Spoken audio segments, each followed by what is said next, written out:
Welcome, everyone, to Two Off the Tee Fantasy Six Packs, Golf, DFS, and Gambling Show. I am your host, Keith Flemming, joined as always by my good friend, host of ESPN Northwest Florida's Inside Drive. Let's get this plug right, Ryan. 11 to 1, Monday through Friday. That's Central Time. If you're Correct. Eastern, it's 12 Best to sports 2. time zone in the country. You doing okay, Ryan? Yeah, all things considered, I'm doing just fine.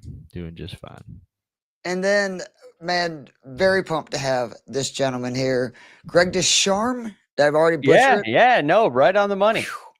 Man, now I can free now flow. You can breathe. Now you can breathe. He is on Twitter as the Real GFD. Has an amazing podcast, the Second Cut Podcast, formerly known as the First Cut Podcast, correct? Yes, that's right. We're about just a couple weeks into the Second Cut Podcast, which, as you can tell, is a sequel edition. It's been great so far. I'm very happy to see the show went on. I know that, circumstances outside of control, which is the way all this stuff is, meant, you had to change the name and kind of go to a different, home. But very glad to see that's there. You can follow that on YouTube. That is at Second Cut Golf Pod. I also linked that in the description. Do Greg a favor, do us a favor. Go subscribe to that if you're listening to this. And obviously, we are here this week to talk mainly about the Truist Championship. Weird week because normally this event would be at Wells Fargo, but they're playing a PGA Championship there next week. So obviously, they picked a different venue. But Scottie Scheffler going out and shooting rounds of 61, 63, 66, 63, to me felt like an absolute statement from a guy that I think doesn't get the credit that he's a real competitor because he's just so quiet and calm, but you just don't get good at something like this without being extremely competitive. I mean, that was a non-signature event. So, you can understand these guys make a ton of money. They're flying all over the world playing golf. Like, it's not the toughest life. And he still wanted to go out there and just destroy everybody. He almost won the tournament just with his front nine score of 22 under. Only one player in the field, Eric Van Rooyen, would have beat just that front nine score from Scheffler. And now all of a sudden you have Scottie, obviously, doing Scottie things again, right back to winning. I think it's his 10th win in the last calendar year. And then we know Rory, 3 wins already this season. The big, obviously, monkey off the back of finally getting that major, finally, joining that epic list of just the 6 golfers all time that have won all 4 Grand Slams. And this is no disrespect to the rest of the PGA Tour and golf in general, but this really feels like the Rory Scheffler show for the rest of the year. Greg, I'm all in for it. What do you think about what is going on right now? Well, I find it to be absolutely fascinating. And I'm psyched to be here, guys. So thank you for having me, first of all. Appreciate you. Glad Absolutely. to have you on, man. Appreciate it. And I love this topic as well, because I think you have 2 of the best competitors that the game has seen in a really long time. Rory's been doing it for a long time already. But when you watch Scottie Scheffler, especially last weekend, it was if you're playing against him, and not so pleasant reminder that he hasn't gone anywhere, and that the thing that saved the PGA Tour and maybe helped create all these storylines heading into the PGA Championship was him trying to make some raviolis on Christmas Day. Right. Yep. The only thing that seems to be able to beat him is a wine glass. You'd think with all of his success from last year, he could hire a chef. like Rory that was said. my first thought is dude, you don't have I would definitely have a chef if I had that kind of, who wants to cook? It's just incredible. But you look at his game, and it's a game that everybody is kind of copying. They're admiring, they're inspired by it, and they're working harder to try to catch this guy because it just doesn't seem like he ever hits a bad shot.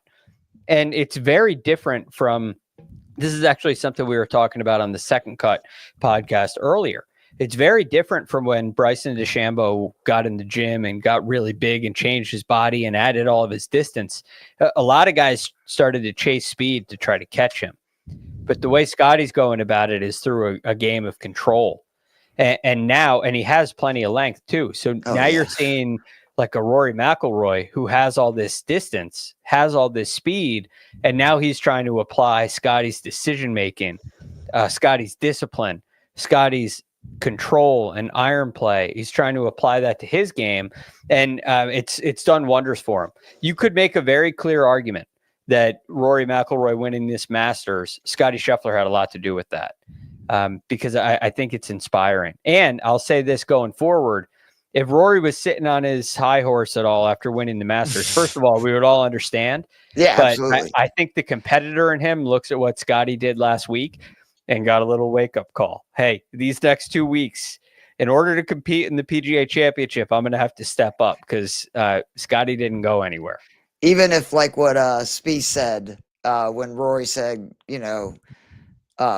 you're going to get your Grand Slam at the PGA Championship. And he's like, yeah, at the place that's basically your playground and you won 4 times. Sure. Thanks, Rory. I appreciate that. McIlroy Country Club. Ryan, before you get into the 2 best guys in a long time, Jamie wants to know, is this going to be more competitive than Shooter and Happy Gilmore? Because remember, that came down to the wire, bro.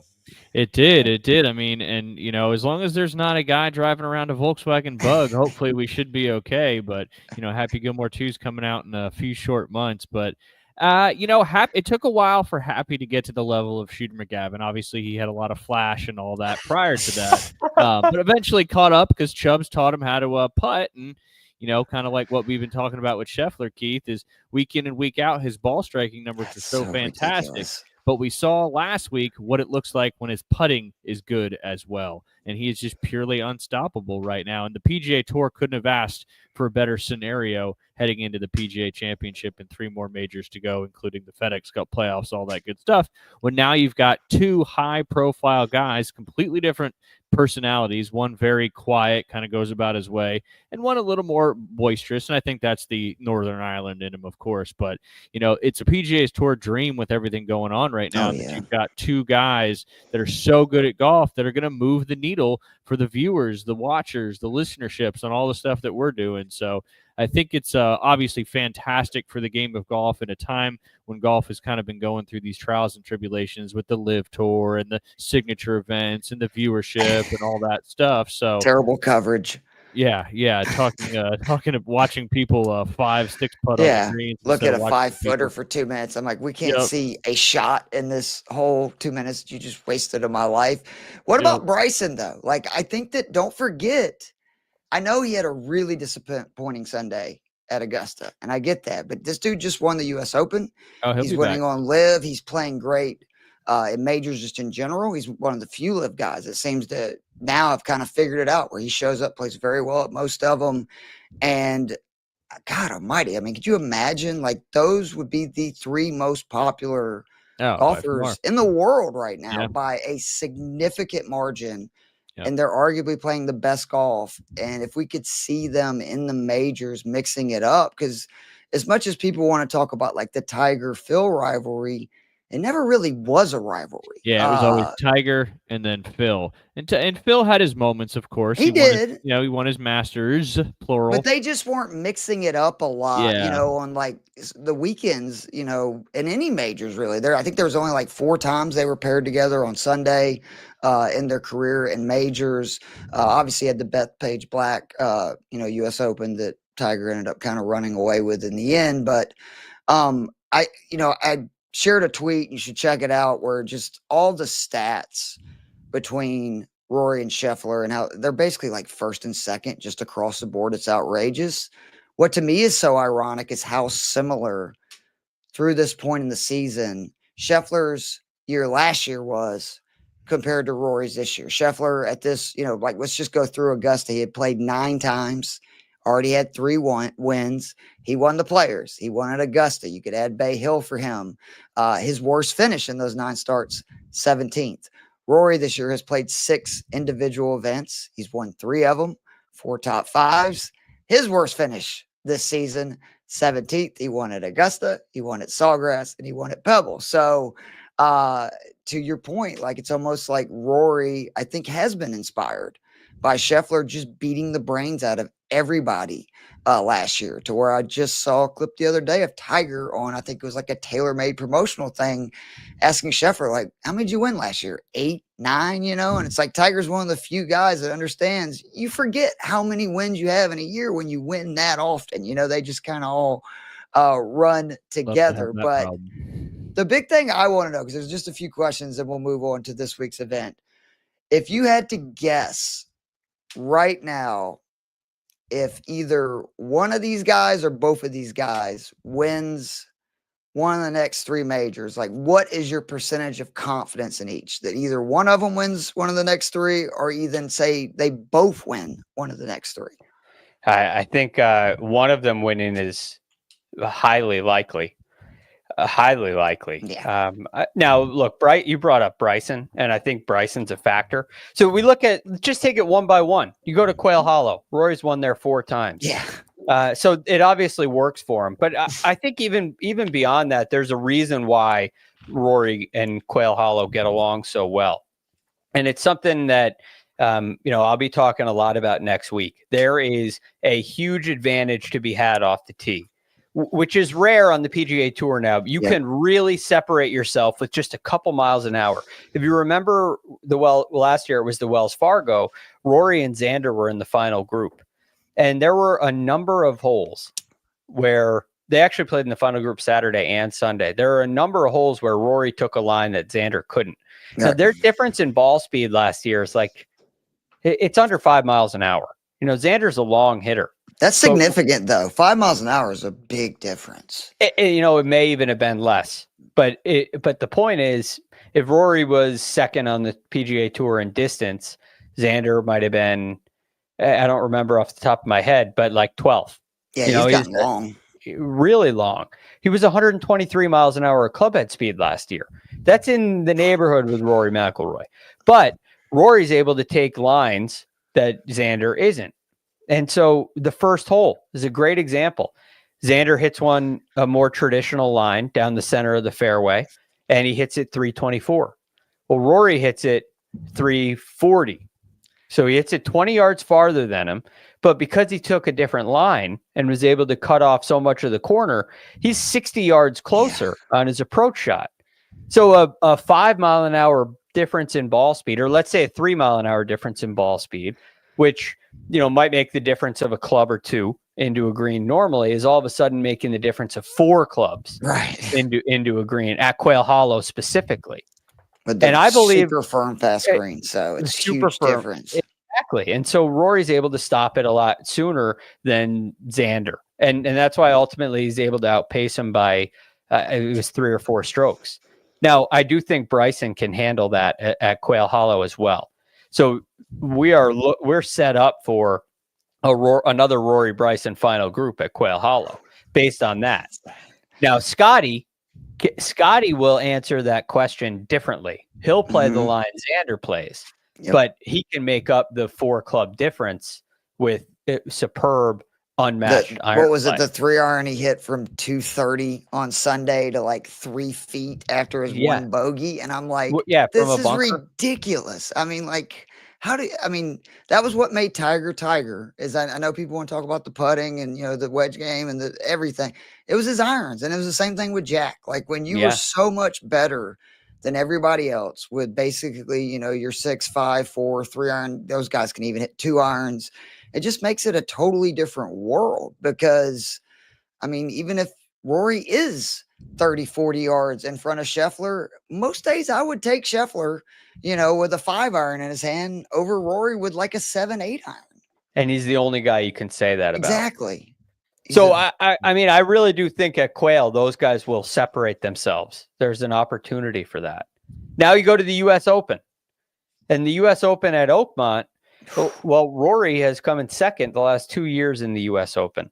I believe it's 4 straight top 10s in U.S. Open. He's just played great in majors. Unfortunately, without the win. Now, historically looking back, it was like with Xander last year. Once they have the win, then you're looking back and go, man, this has been a great 3-4 year run in the majors. Yeah, the seconds become building blocks instead of a problem. Yep. Now, Bryson has won 2 U.S. Opens. You know he can handle that kind of golf course.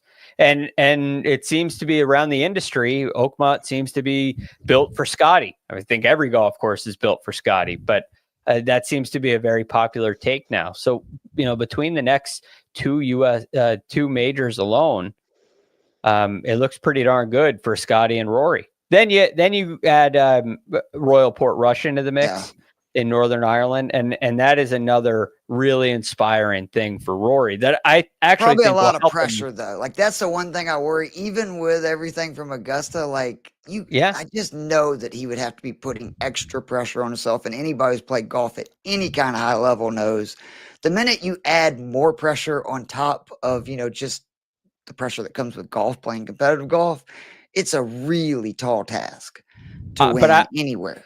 I think it's hard to add more pressure than what he just went through. Oh, that's very fair. No, that's a very fair point. So perhaps he's learned something. And I'll add one more thing. Yeah. That just having that event, it could be Rory's last chance to go and win a major in his home country at Portrush. He knows that. He doesn't want to let that slip. What that's going to do is inspire him now. He's not going to sit on his high horse because he won the Masters. He's going to work towards that. Or and when Rory's working towards something, hopefully not. I mean, what could have happened in 2015? Right. But if he's working towards that, his game's going to be in shape at Quail Hollow. His game's going to be in shape at Oakmont. And so it really sets up for a big collection of major winners this year. Ryan, how important is it for Scheffler? Because the one thing that I think is fair, and again, I think he's the best golfer in the world right now. I think he's proven it. I mean, he's already passed Spieth in wins, which is just nuts when you think about it, because he's really only been playing for like 4 years. But how bad does he need another major outside of Augusta? Because we see guys, right, that Augusta is their playground. I mean, there's a lot of guys that have won 2, 3, even 4 majors at Augusta National. I do wonder, just like with anything else, we saw this with Rory, the longer it goes where he does not win one of these other majors, it just, again, can add pressure. Do you think, kind of like, the idiots that we were last week saying that we think Scheffler needs to get a win just to we talked him into it. Yeah, we talked him into it. So do you think it's important for him, or it's just one of those deals where it's just going to happen because he's so good, just let it be?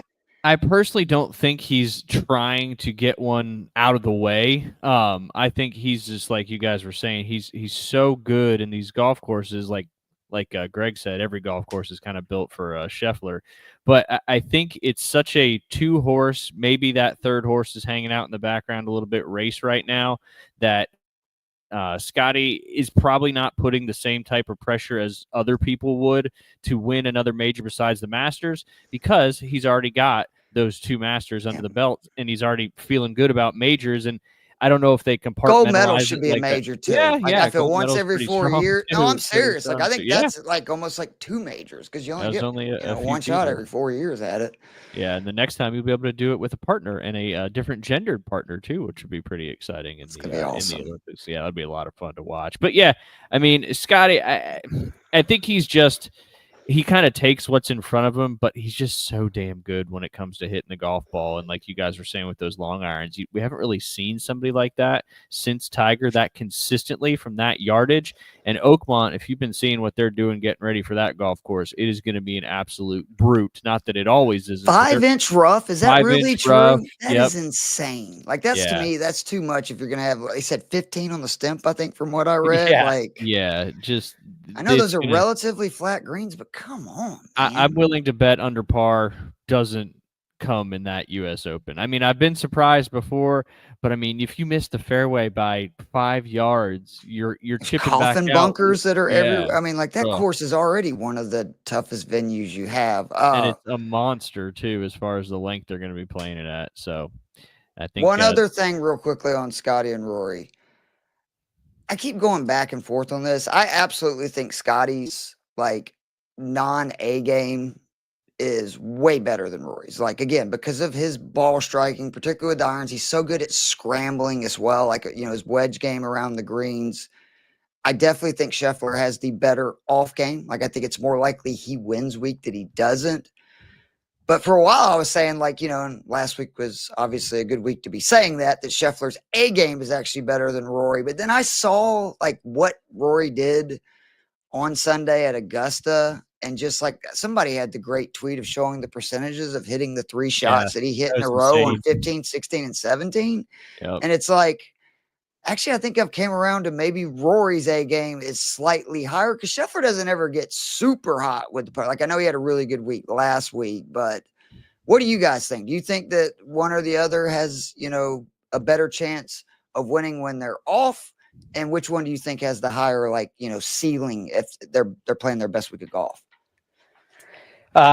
Well, that's a fascinating question, what I've put a lot of thought into, and I don't know if there's a good answer. So I have a little unique spin on it. One, I think you're more likely to see Scheffler's A game. Or should I say, Scheffler plays closer to his A game more often. I think Rory's off game is still pretty darn good too. But that being said, the area of strength for Scottie is that iron play. And I think that's more important than what you can do with the driver. So if you put him in a situation where they're both at their A game, Rory's driving it really well and giving himself really short wedges in. That is enough to beat most players on the PGA Tour because he just has shorter clubs in. He's going to win. But Scottie can overcome that with superb and superior long iron play. I think Rory's a better putter overall, but Scottie's closing the gap. I think Scottie's probably a slightly better short game player. With help from Rory closing the gap. I still will never understand Rory going, hey, you should try this putter out. Yeah. It's like, dude, this is your biggest competition. You're like, here, I think you'll really like this. 10 wins later. Right? Exactly. It's like, dope. Yeah, not probably not a good move for, although maybe it is, because I do think Rory's benefited a lot from Scottie's rise. Yeah. So, all in all, whose A game is better? I probably give a slight edge to Scottie, but that's with the caveat that I think it's more likely that we see Scottie's A game. It's just his game's just more repeatable. He plays so smart too. Like he never takes real chances. Like it reminds me a lot of Tiger, like with a lead that he's just knows how to win, knows how to close. Yeah, he never seems to make a mistake, and he just hits the ball so freaking straight. It's ridiculous. Half of his wins on the PGA Tour are by 3 or more shots. Whew. Right? He wears on you. And when you get in, and the other ones, the 1-shot wins, the playoff wins, he comes back from 6 shots. Yeah.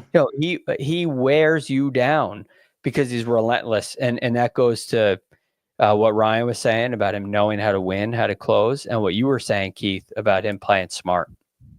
It's good to see too, because it really seemed like the golf overall had moved to, and Tiger was responsible for this too, more of a bomb and gouge kind of hit as far as you approach. Can. Yeah. And I know Scheffler, again, we're talking about a guy that, is like 4th in strokes gained off the tee and, probably top 25 in driving distance, but he does like play what's in front of him, like he's not trying to overpower courses. I mean, like they were surprised he hit driver on 1 on Sunday. And he cut it basically right down to the edge of the fairway, like right the dead center. And dead center of the fairway is always pretty good. So interesting week this week. We got the Truist Championship. Keith, can I mention one thing about Rory absolutely. Real quick? Of course, Ryan, sure. Rory has this like zone he gets into sometimes. And I think when Rory's in that zone, spinning that club and bopping down the fairway, he is a tough guy to beat. So I think when he gets into that zone, in that Rory zone, whatever we want to call it, he just plays a little bit of different golf. And I also think it's kind of funny that these two guys we're talking about struggle a lot with the flat stick. And how many more tournaments could they have probably won culminated between the two of them if they putted just a little bit better? So it's funny how they can be the two best guys in the world right now, and we still talk a little bit about, they struggle on the green sometimes, but we all do, so I get it. Even the best. Scheffler would be Tiger if he putted like Tiger, like because he truly is the only person, like in my lifetime, that hits the ball, the way Tiger does, where it's just he's so much better with his irons, and also again around the greens. Like I think it's really an underrated part of his game is how good he is with his wedges, and that's why to me it's so funny that he struggles putting. Is most people that I know if you have really good hands around the greens, you're usually really good Goes on hand in them hand as for the well. most Yeah, part, yeah. and it's just kind of weird that he, for whatever reason, does not feel comfortable from like changing the grips and stuff. But Yeah. when you chip it to a foot, makes it a lot easier to get it up and down. So, And how many more majors, how many more seconds would have been first for Rory, even just going back to last year's US Open, if he could have made a couple more, not even that many more putts, just a couple more putts. So we'll see if that comes to fruition here in a couple weeks. So we got, again, like, I love that. Obviously, Quail Hollow is going to be a major because it's one of my favorite venues on tour. However, I do love this tournament because to me, it just feels like one of those events that it's not a major, but I actually think it's like closer to the Players Championship. If you just look at the guys who've won it, the leaderboards and stuff, it's just a really good golf course. That golf course is a major-esque golf course without any stretch of the imagination. And that's why it's pretty cool, though, to see. I mean, I've seen some people that are getting it a little confused. It's actually the Cricket Club, which is the oldest golf course the PCC. in the U.S., which is just insane. This place has literally been around since the 1800s. And then the Wissahickon. I think I had it earlier. What was it? Wissahickon. Oh, damn it. Yeah. No, I wasn't going to get it. You did already. I think was built in the 20s or 30s, but this is a course that we don't have any data.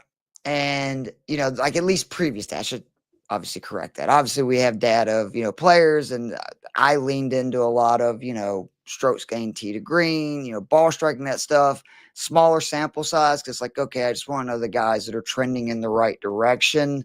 But Greg, I really am fascinated when you have an event like this because I think we're all now basically data nerds, I think, in the golf world, because there's just such an advantage from using the data and the statistics to your advantage. But then every once in a while we get a venue like this that nobody's played in a tournament. So there's like literally no data. We don't know what is going to be the most important. If it's approach, if it's off the tee, we can speculate. How do you kind of put that together on a week like this? Or so you mentioned I have this is something that we get a little experience with major championship venues, right? You go to Quail Hollow and we have a ton of data on, but if you go to Oakmont, we don't have a whole lot of data on it. What good is 2016 data? First of all, it's 1 year. Second of all, it's years ago. And they may have made changes. So, this is a process that we go through from time to time, and I find it quite fun. So, first and foremost, I have a couple of baseline things when it comes to players that I'm looking for every week, and that's iron play and putting, right? What have they done recently in their last 4, 6, 10 events with their iron play? And the guys that are hitting it really well with their irons tend to play really well. So I always look there. And then depending on the venue, I may pay attention to putting. I may not. I may look at short game. I may not. Some other area will come up in its importance. What I find really interesting about the Wissahickon course, and I like to do this too. I look at the golf course on a map, right? Try to look at what kind of yardages are we dealing with. So on ShotLink, you can see the map of this golf course, and nearly every hole, the fairway bunkers end at about 310 yards. So if you can carry the ball 310, the golf course gets pretty wide open. And I think that potentially leads to a really big advantage for a Rory McIlroy player like that. So I believe that we'll see an opportunity for players to play extremely aggressive off the tee and leave really short wedges into the greens. It's not a long golf course. Now, conversely, because it's not a long golf course, the other shorter players will be maybe hitting 3-wood. Some will still hit driver, kind of fitting it in between the bunkers, hitting it into these natural pockets. And then you're going to have short to mid irons into the greens. For those players, I'm paying a lot more attention to their approach play. I think I look at it as a positional golf course. The fairway bunkers are the penalty. The rough's not a big deal, but it's pretty heavy. This golf course has 118 bunkers, more than any we've played on tour all season. And Tillinghast is known for very deep and penal bunkers. Oh yeah, no, it's. I think I read too that this is one of those courses that, depending on the pin locations, you can be in the dead center of the fairway and have a pretty bad angle to the flag, to where if you're not, say, on the left side of the fairway, or to your point, Greg, even miss the fairway, but be on the right side to have the right angle in. That is really important. And then the other thing I will push back a little bit about is, it does look short, but if you really look at it, there's only 2 par 5s. So it's a par 70. Yep. And after the first 5 holes, which players have better get it going, because the 2 shortest holes on the golf course are the first 2 par 4s. You have a relatively short par 3. You have a par 5 that people can reach. And then, man, if you look at it from that point on, you have like 8 holes where it's 7 par 4s of 420 yards or more and a 200-yard par 3. You get a par 5 and I think 1 other little reprieve. And then the last 3 holes is a 215-yard par 3, a 490-yard par 4, and an over 500-yard par 4. So I think you're going to see a lot of people get deep early in these rounds. And then, depending on how aggressive they are, I think you're going to see a lot of people swoon at the end of the rounds. And the smart players, like the Schefflers, who I could just see him getting to like 4 or 5 under and just kind of staying there the rest of the way. But I actually do think, especially with the rain too, because they've apparently got, a good bit of that as well here recently, I think this course is going to play a little bit longer than they think. But to your point, I just think that makes it even a bigger advantage for the guys that carry it a long way and have obviously elite distance. And then for the guys that I do really like this week are more of like what I consider major type players, Russell Henley's, those guys that continue to pop up on these difficult golf courses because they just don't really have a weakness and they're extraordinary iron players. I think that if it gets into a track meet, that's not good for them, and they need it to play a little bit tougher to have a realistic chance of winning. Not saying they, obviously can't compete, but this is what we get to in these majors is just Rory, Scheffler. These guys have another gear that so many other players, they just don't have. Yes, that's very well said. And I would say that rain could be very important, because if it's a bouncy golf course, the angles you mentioned become really important. The slopes on the greens and the hole locations tucked on these little Tillinghast shelves, like he always has, those things will play a really big factor. But when the rain comes, which it looks like it's going to, if it gets they're already soft, talking about like a Monday finish, right? You might get like a whole day Friday, you might get rained out. Who knows? Right. I heard a report of Thursday thunderstorms. The weather site I use has Friday rain all day. They moved tee times already for Thursday. So I would say that weather is definitely coming. And when that golf course gets softer, now I think that they're going to tear it up, quite frankly. Yeah, no, I take, like a 450-yard par 4. You hit a 3-wood, 280 yards. You got 170 into the green. That's an 8-iron. Rory's like, try my 7-wood. I hit 280. Well, Rory, he can still fly it over all those bunkers. Right? Oh, that's right? true. Yeah. So Rory's going to have 105 yards in. Yep.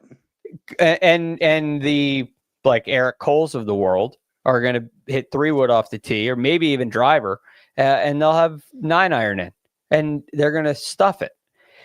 So I think you're going to see some pretty good scoring because the wind is low, and if the firmness of the greens is taken out, because that's the biggest thing I've read, right? Yeah, that makes this course defend is very firm and fast greens, and we know you can't do anything when they get wet. Ryan, some people that have played this course, right? Well, I used to know I still know he's not an assistant there anymore, but he was a caddy at Deal Country Club for us up in on the Jersey Shore when I was up there many moons ago, and he was an assistant there. And you and Snooki?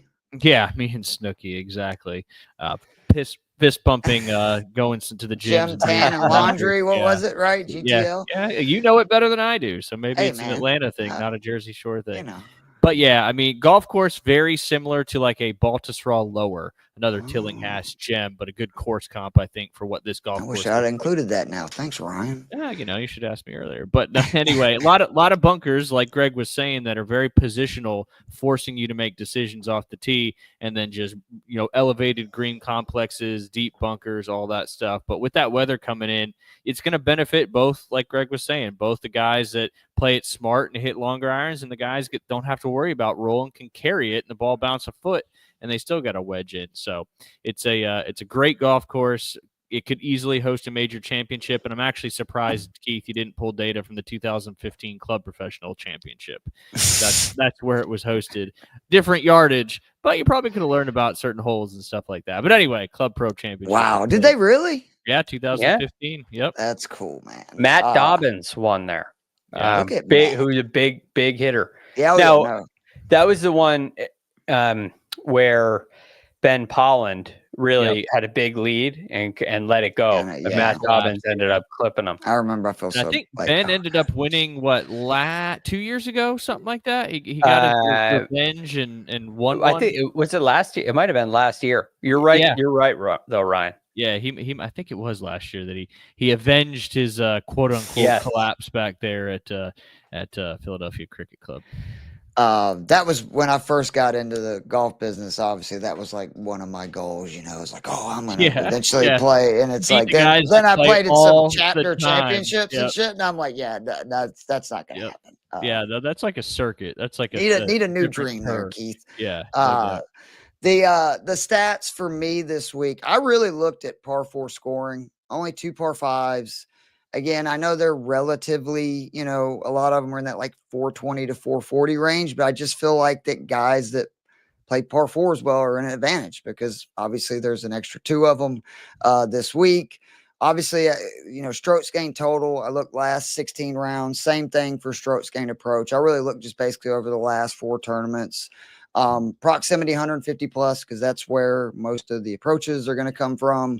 Total, except for, as Greg pointed out, Rory probably will have lob wedge in the most holes, but total driving is what I looked at. I went back and forth. Originally, I was going to kind of go, strokes gained off the tee, but I ended up using total driving just as the main metric. Scrambling, and then sand saves, obviously, with 118 bunkers. And then the comp course history to me is pretty big. The courses that I used were, and I wish I would have known about Baller Straw. I should have called you there, Ryan. That's on me. But I had Brookline, Colonial, Riviera, which I think is a really fair comp to it in many ways, Royal Troon, and Waialae Country Club. So what were some of the key stats or course comps you guys used this week or were kind of looking at? I know, Greg, you kind of went through some of the stats, but was there any others or courses that you kind of used? Yeah, I would have like Aronimink and Marion in mind. These are like one-off events that you see periodically. One where like Justin Rose pops up in both of those. Winged Foot back in the 2020 US Open, another Tillinghast design. So that was one I paid attention to. And I really, more than anything, was looking at bent grass putting performances. Mm-hmm. We don't see a lot of bent at this time of year on the PGA Tour, and getting up into the Northeast with some true bent grass greens. I think that's something to really pay attention to. But I really like the Colonial course comp. I think that style of player is definitely in my mind. I wouldn't say so much RBC Heritage, but Colonial is probably the best one in my estimation that we see on the PGA Tour. Similar lengths. This is only like 7,100 yards. Yep. But it'll be like course you can get aggressive off the tee, but it can bite you obviously if you don't pull off the shots. But if not, you really have to make sure you're coming in at the right angle. And it's again like sometimes it's better to hit a 3-wood and get on the left side of the fairway, to have the angle in. Ryan, was there any big stats you looked at this week or obviously strokes off the tee is a big one for this particular event, both, guys that hit it shorter and guys that hit it longer. And then strokes gained around the greens too, because the elevation on the greens, all the bunkers, and if the rain comes in, that's certainly going to make it a little easier as well. And it does look like it is coming in with that low pressure system up there. But, initially, if it was going to be dry and firm and fast, a lot of tough up and downs and a lot of places you could really short side yourself if you're not on the right side, wherever that pin the hole location is. Yeah, you talked about bent greens, and I immediately think, man, they're lucky that Captain America's not here, because there's nobody that can get a heater on bent greens like Patrick Reed, and he also loves playing in the Northeast with his history. Yeah. And can we ask real quickly, not to get sidetracked, why was he not invited to the potential Ryder Cup meeting with Keegan Bradley? To me, if you're not considering, and I mean strongly considering, taking Patrick Reed for Ryder Cups, I get it. Nobody likes the guy. He's a dick.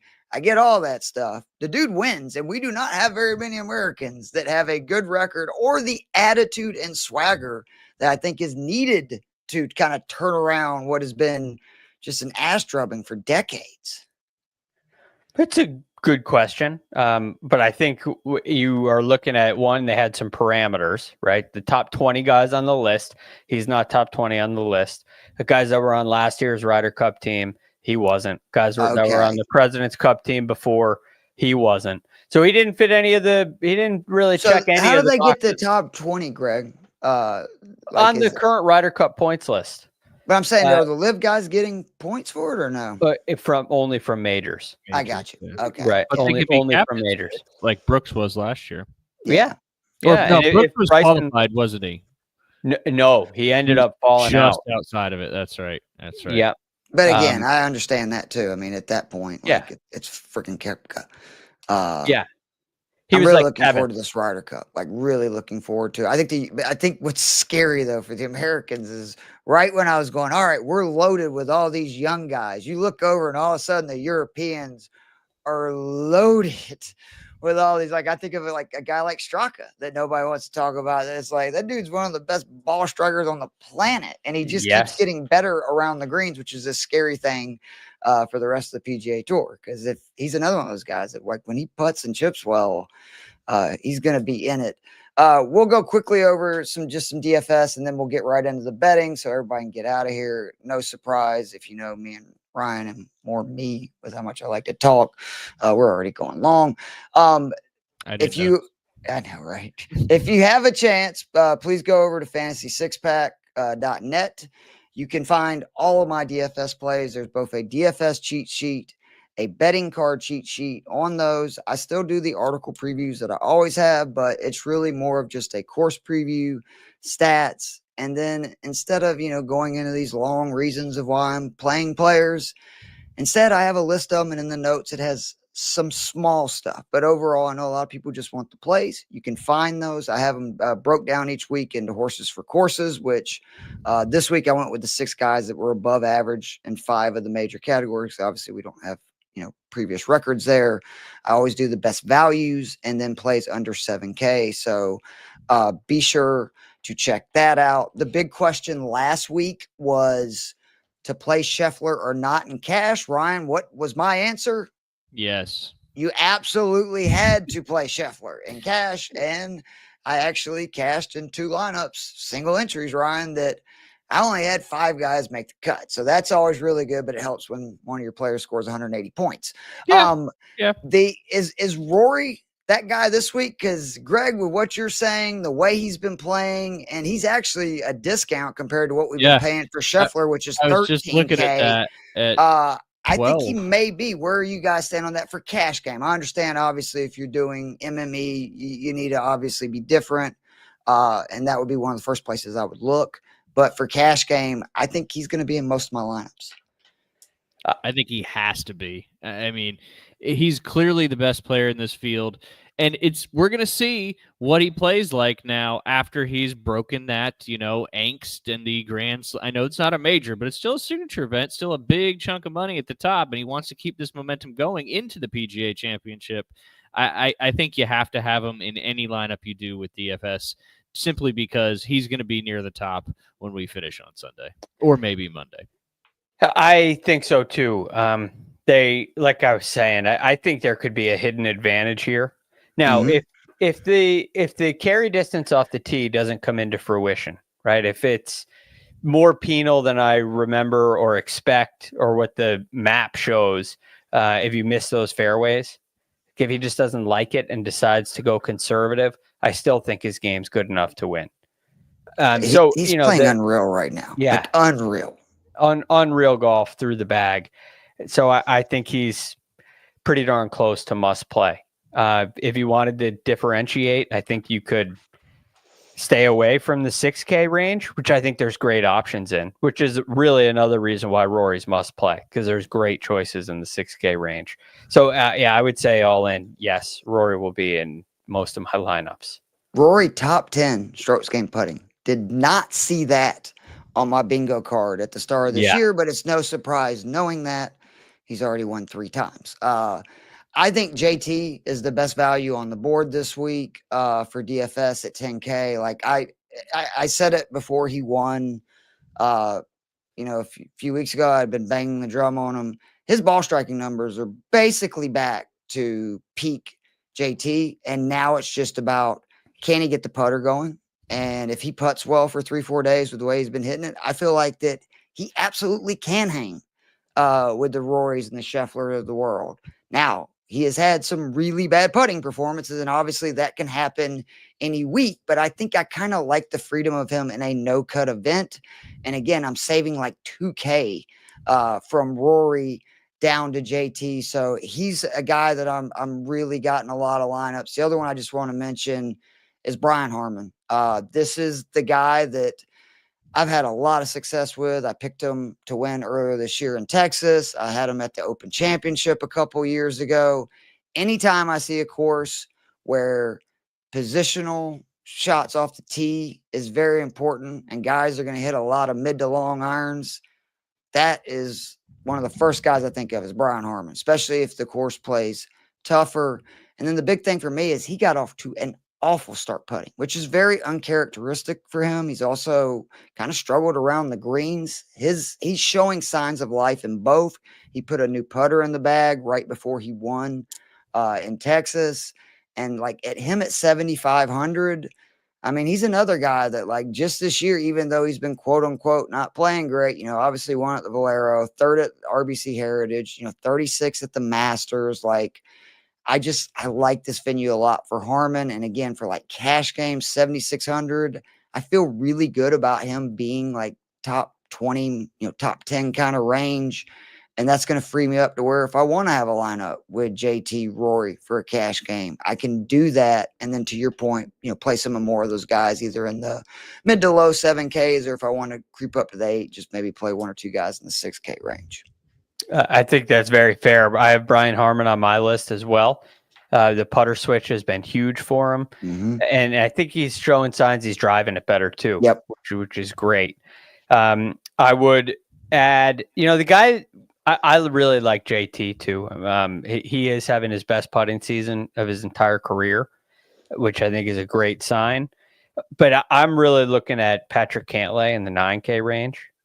And feels like a Cantlay course, doesn't it? It does, and part of the reason is he's been absolutely striping the ball. He's gained over 5.5 strokes ball striking in his last 4 events. It's ridiculous. Which is off the tee and approach play combined. It's been ridiculous.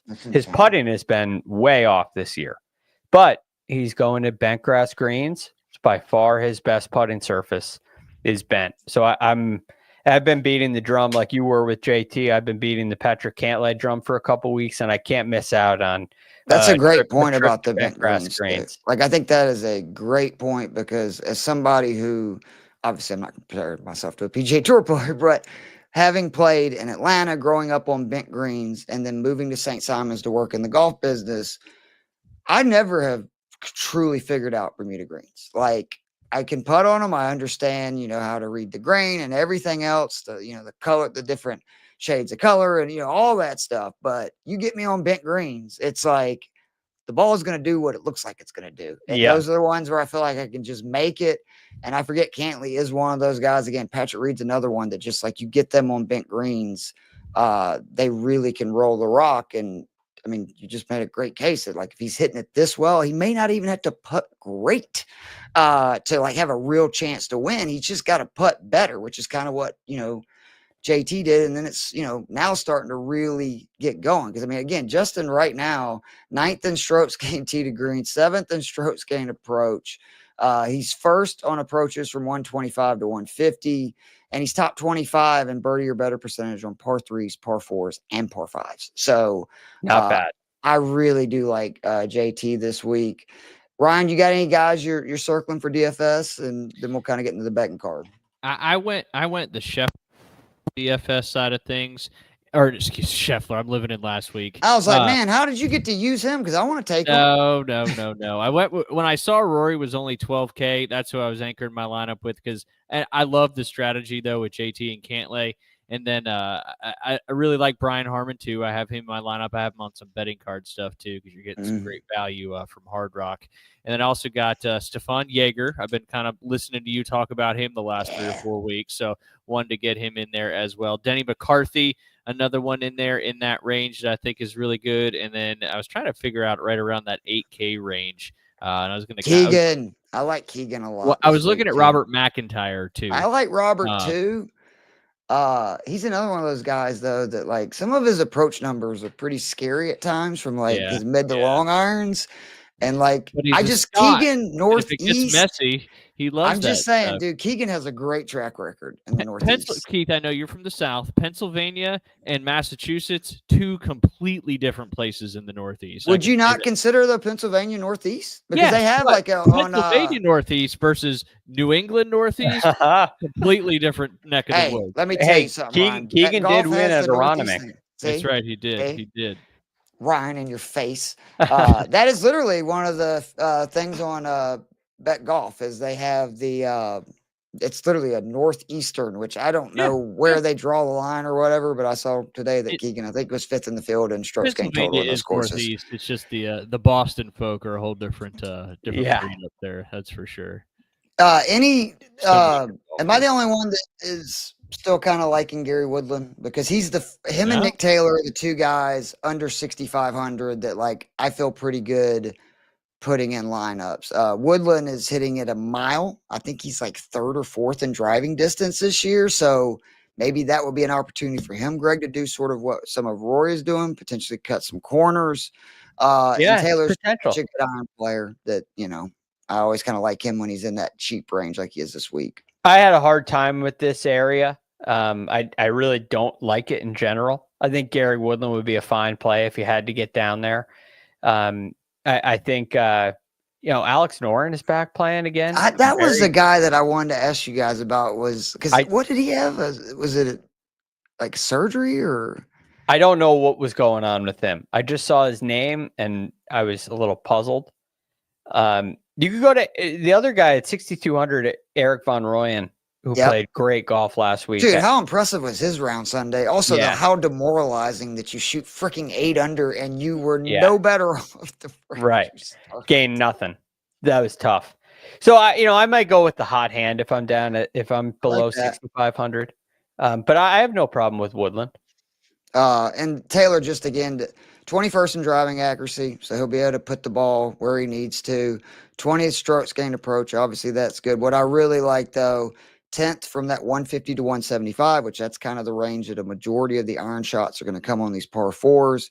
12th in bogey avoidance. And then again, I really am leaning into par 4s. He's 10th this season on tour in par 4 scoring, so I like that as well. Let's get to what people really want to do. Let's try to win some money.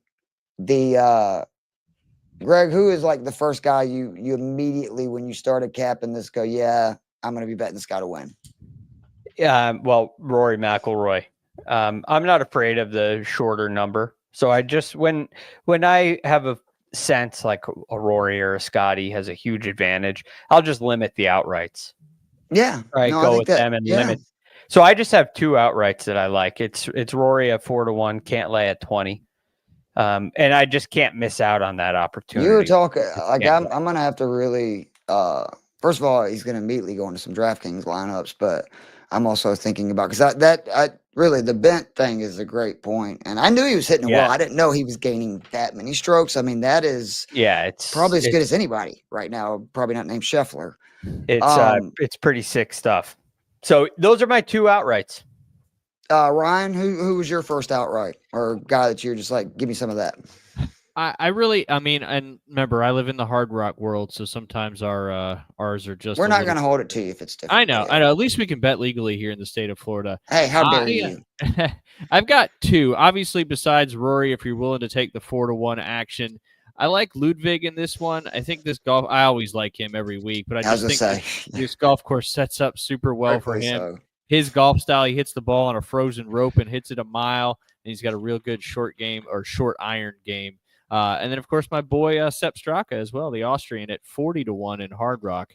I love that value for an opportunity for him to get a big victory. I know he's already won earlier this year, but never a signature event or a major. So I could see him winning this week in Philadelphia. Yeah, I love that. Straka's on my betting card, 40-1. I wanted to bet Corey Connors. I actually suggested him in my article, but to be honest, like he's getting into that Cam Young territory for me where it's just like, dude, I need you to win if your odds are going to keep going down, and I'm going to keep betting you to win. But Russell Bussell, again, 30-1. I think that, again, Henley, Harmon, Straka, these dogs, and it's not just because I'm a UGA fan, but they're all great major players, tough venues. Again, my only concern about most of my betting card is if it turns into a track meet, which it very easily could, JT is the only guy that I feel like I have that really has the gas to keep up with that. Because, again, I've got Henley, Straka. I like Keegan at 55-1, Brian Harmon, who I talked about, at 70-1. But I feel like this week the real value is in the prop bets of the top 5 and top 10s. Like I think with obviously a no cut 72 player field, and like, I mean, I'm getting Harmon and Eshe Biate at 10-1 to top 5. Like I like those odds on both of those. And then even more sick to me is like you can get Russell 5-1, Lowry 6-1, Straka's plus 650. Like this is the kind of week in a small field. I try to do a little bit more top 5, top 10 wagers, especially on the players that I really like. And I actually up my unit value where I don't have but 6 guys to win this week. I usually have around 8.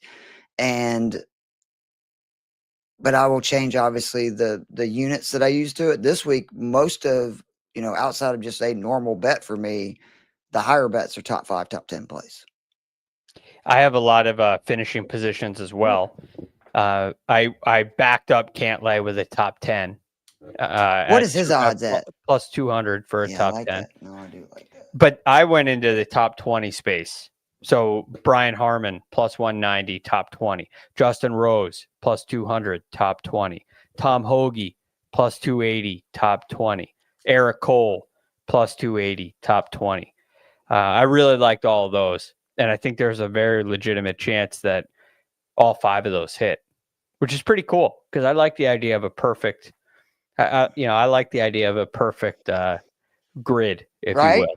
Yeah, it doesn't happen often, but when it does, it feels like he's threaded the needle. Yes, which is always amazing. Yeah, I'm a fan of a little safer outcome. And I think these guys are going to play really well. And if they get inside the top 10 or the top 5, I'm happy with the plus 200 or plus 280, something like that. I got one more play on my card. Absolutely. And I'm mentioning it because Ryan mentioned Ludwig. I found Ludwig over Morikawa in a matchup at plus 130. Wow. Now, Ludwig hasn't been playing great, but the distance is going to be a big deal, right? Well, I got him over. Well, he hasn't played since the RBC Heritage. I know how good he is. Like all the things Ryan said, those things are all true. I think he comes out and plays a whole lot better. He's just got to beat Colin Morikawa, who has a balky putter. He's at plus 130. It just doesn't seem right. So I jumped all over that one. I worry about Morikawa too. That loss to Henley That's the kind of thing that I think we downplay that in golf. And I hate that. Like, I'm not trashing him by saying this, but I'm saying this from experience of playing golf and nowhere near the level he is. But that stuff will hang with you. Like, when he was the guy just a few years ago, he, like a lot of these guys, had a pretty far fall. Everything was getting back to where it looked like, oh, it's just a matter of time. And then he got fucking punched in the mouth by Russell Henley, who I love Henley, but that's not exactly the kind of guy you expect to come chasing you down on Sunday. That hits hard. That hurts. And he puts a lot of pressure on himself to win. So we'll see. It can go one of two ways. And it wouldn't surprise me if Morikawa won this tournament. Oh, no, I mean, he's so good. Again, the ball striking metrics are absurd. He's second in driving accuracy, third on approach, 14th off the tee, third tee to green, 8th bogey avoidance. This is what I love. He's first in par 3, 26th par 5, 30th par 4. He's one of those small groups that's, top 30 just across the board, whatever hole he's playing. And he's another guy, like I keep bringing this up, but if these guys just have like a decent putting week with how bad they putt, a good week from those guys, it can be, where they're the ones running away, like Scheffler did last week, especially in a small field event. So yeah, I think you're right on the money. But again, I just think there's a chance that doesn't happen, right? I don't like him this week. Ludwig clips him. So we'll see how it goes. But it's a night. I feel pretty good about this card right now. I feel good about it. Ryan, you got any other guys you want to mention? Oh, your mic did the thing, bro. See, you started messing with it. Yep, that's what I get. All right, it's part of the show, Greg. There you go. That's the bit. Part of the shtick. But yeah, Hard Rock gives me Aubert versus Schauffele, both minus 110. So I don't really care for that one. However, since you've been talking about Cantlay so much, I can get him over Justin Thomas for plus 110. And I'm probably going to take that one because I like the over 1-to-1 odds in that one. And then in addition to betting him to win, Sepp Straka at 6-to-1 for a top 5 seems like great value. Minwoo Lee is 9-to-1 with the top 5. He's been having a good year, and I think this style golf course plays well into his hands. And then I got 2 more top 10 props. Brian Harmon, I think he top 10s for sure. He's plus 450 on Hard Rock. And then Ashke Biatia is plus 470. No, it's Biate. That I've tricked you into saying it. It's Batia. No, I know. I can't pronounce anybody's name, so I've been saying it wrong for forever. And we just figured it. But yeah, he's plus 475 for a top 10. So I think he can play. He can, and he's gonna win something at some point other than that Bermuda Championship. Another guy that's putting so much better than I expected this season, because he's actually kind of, for his standards, not hit the ball as great as we know he's capable of. But if he keeps that putter rolling the way he is when he has that good iron week, look out. I do want to mention Keith Mitchell real quick too. He's 4-to-1 to top 10. He is another one. Again, there's only 6 guys in the field that are above average in scrambling, strokes gained off the tee, strokes gained approach. There's 5 categories. It's in my article. I know that. But he is literally one of the 6 guys. The other guys in that group were like JT, Rory, etc. And Mitchell's another guy, like just freaking bomb it off the tee. So I think the more wet it plays, again, that could be an advantage for him as well. I love the play. He's been striping it. He's just got to put 4 rounds together. Yeah. Man, sounds like Rory a year ago, right? Yeah. That's what we were always saying, is Rory just needs to put 4 rounds together and we'll be golden. So I know we've kept you so long, Greg. We'll real quickly do this. The worst golfing habits, which this has been a lot of fun for us. Just some of the ones that we've had in like recent weeks. Ryan, what did we have? We had the bunch. Oh man, we have. So the handicap one obviously came up of, you have the sandbagger, and then also I think it's just equally as disgusting when the people have the prideful, the ego handicap, right? Where the vanity. There are 4, and you're going, bro, you couldn't break 80 if your life depended on it. Like, what are we doing here? We talked about like golf cart etiquette, which is a huge deal for me. My dad's real bad about like clicking cart in your backswing and throwing clubs in as you go, or people Drive you ride to you. You know what I'm saying? As you're getting ready to hit, like the cart girl and stuff. And I just feel like there's etiquette for those kind of things. Definitely. People. But I'm excited because you said you had one, Greg. Why don't you go ahead and lead us off?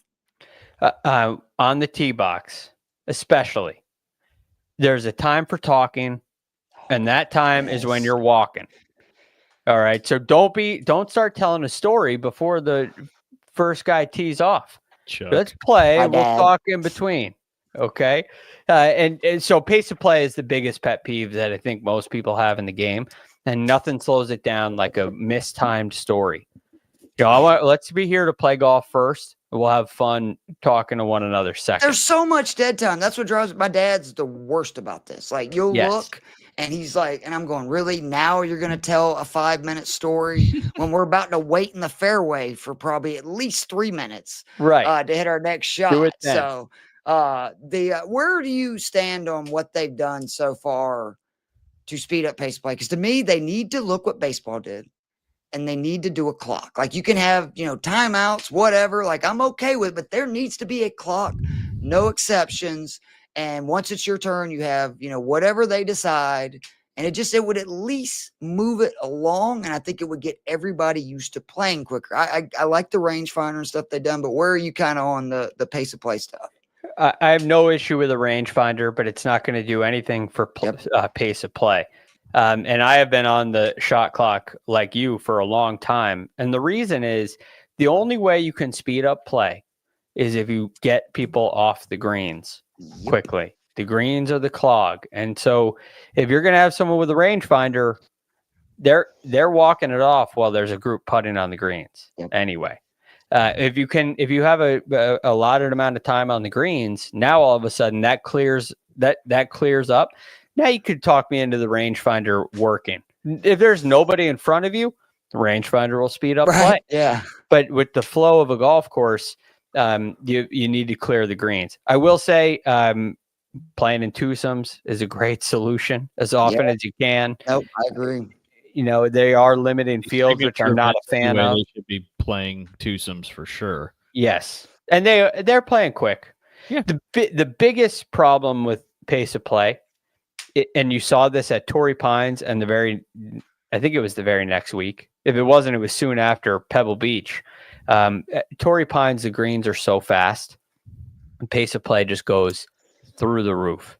Yep. When they were at Pebble and it rained, the greens were like a foot and a half slower. All of a sudden they play in 4 hours. So, there's a balance. We want to see fast greens, but it's going to take longer. So there are challenges with it, but I think all in all, from the beginning of the year after Torrey Pines, it's been a lot better.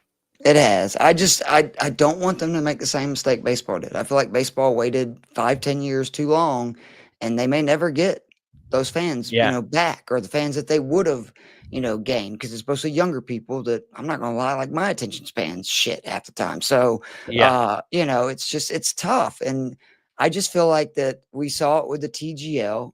That's obviously an extreme, but it was fine. Those guys were fine. They were hitting a lot of good shots. They were making putts, even, quote unquote, probably being rushed to what they're used to. And again, I'm not saying it has to be like a minute or 30 seconds, but it just needs to be a time where people are constantly on the clock.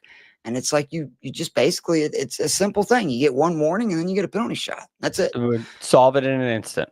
Yeah, because Ryan talks about all the time. Until you punish, they're not gonna get any quicker. Like a kid, so you hold them accountable for not behaving correctly. They're gonna keep doing it because they know they can get away with it. Yep, or even some adults.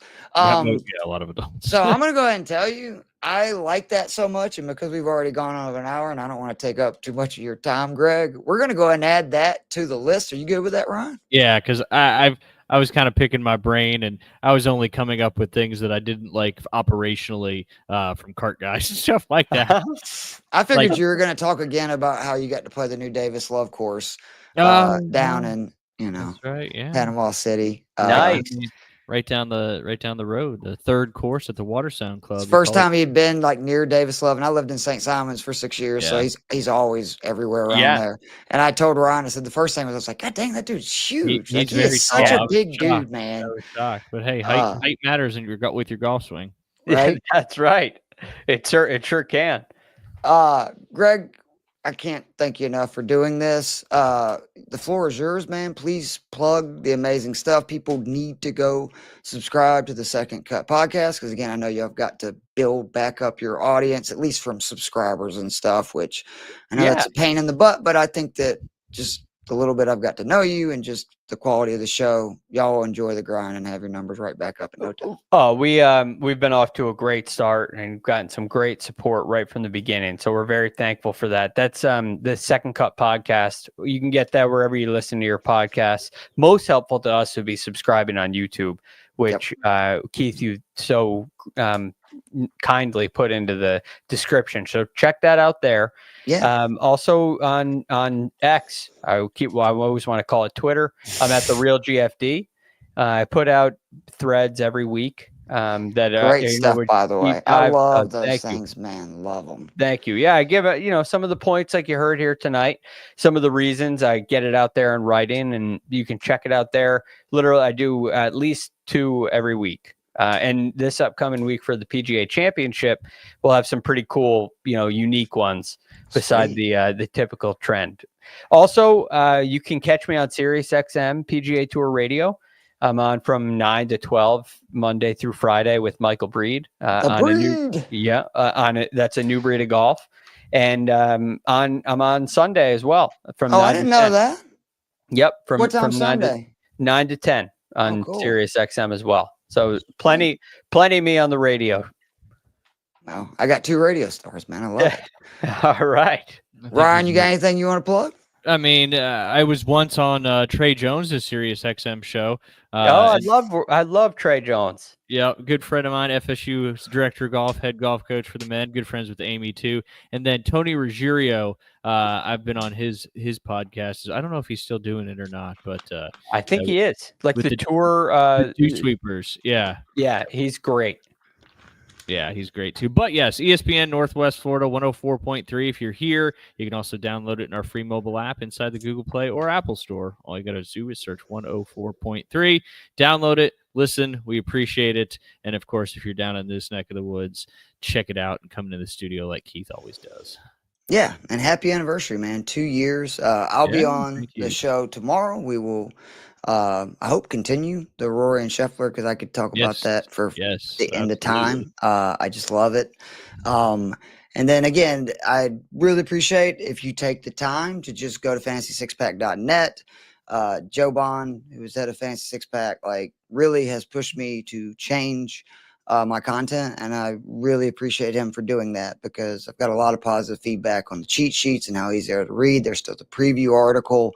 My first ever model is live this week, which is really scary. Don't ask me how the freaking math works because I'm a dumb hick. I don't know, but luckily Joe Bond does. I basically gave him the percentages for different stats that we're using to come up with that, but I have no idea. He was just trying to explain to me, which way do you like it, this way or this way? And I'm like, Joe, it sounds like you're speaking an alien language. Just, just tell me what I need to do and we'll make it happen. But it was a good sign when Rory was first in my model. I'm like, okay, so it's at least somewhat on the right track right off the bat. But be sure to check out all that content. And then I am very pumped that back doing fantasy football. So Thursday nights on Fantasy and Frames, the draft show is back where we do best ball drafts, dynasty drafts, and we do them live. And we obviously go into discussion of, strategies, what players we like, et cetera. It's a good way to get used to seeing when people will be drafted, et cetera. And then on Fridays, I go on Optimus Fantasy with Taint Polvig and Nate Markham. And that is basically a Q&A every Friday. We'll be doing that through the rest of the off season. And then also during the season, when obviously the DFS football content will start back up, both on Fantasy Six Pack and Fantasy and Frames, which is where I really love to nerd out with numbers. So again, Greg, this has been a blast. Thanks for just being so cool. I'm serious. The fact that you called me just to get to know me was one of the nicest things anybody's done in a while. And it really did. I was like, man, it's good to know there's so many good people still out there, and almost everybody I've met in the golf space so far has been so incredibly kind and generous with their time and everything. And I just want to, again, say that you were obviously a shining example of that. And I told my wife, you kind of blew me away with kindness. And that's normally my move. So way to go, Greg. Way to steal my move, man. Well, hey, this is the golf community is an incredible place. There's so many wonderful people. And, we share and promote each other's shows. We do similar things. We're not looking at each other as competitors. We're sharing information, for free. And that's the way that golf is. So it's wonderful to be a part of that and wonderful to pay it forward. And thank you both for having me on and allowing me to share my thoughts. Absolutely. We'll have to do it again. But for Keith and Ryan, and again, look, if you're still listening right now, A, we appreciate you. B, there's a link in the description right below. Second Cut Podcast. Just click on it. You hit subscribe. You're done. Let's get at least 10 of those by the time the tournament starts Thursday. I mean, we're not asking for a big number. We're just asking, let's let the Fantasy Six Pack listeners contribute to help rebuilding what is a great podcast. Well, thank you very much. It's hopefully that comes through, and even just one will help tremendously. If it doesn't, I will be cussing people out next week, Greg. Start the show. So you just let me know. But this has been a lot of fun. I hope everybody's DFS lineups are very successful. Hopefully we have a winner or two, and we'll see you guys soon.